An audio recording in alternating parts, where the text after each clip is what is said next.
बाड़ू तू कवना दर्द मेहरनिया लागता उतरल चेहरा के पनिया बाड़ू तू कवना दर्द मेहरनिया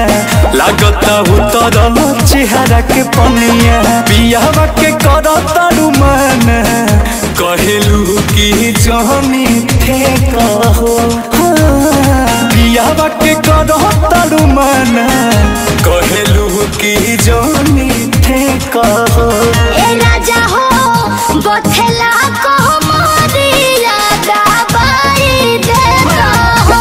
ए राजा हो कवन हो के बोलाई दे हो ए राजा हो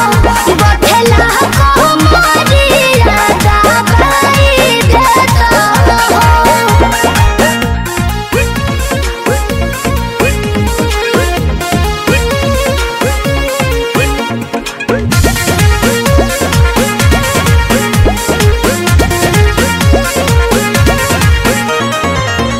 बुझलू न दिल के बतिया रही का पास रहतिया मौका पर धोखा देलू फेरलू नहीं करबतिया मेहदी के दुख ना पतियाले मोर छुबो न दहिया होला बहुत दर्द ऐसे न बेरियर लगाबो तनिका सहनियो देखो ऐसे न बेरियर लगाबो तनिका सहनियो देखो ए राजा हो बथेला को मारिया दबाई दे हो ए राजा हो कवन हो के बोलाई दे हो ए राजा हो बथेला को मारिया दबाई दे हो।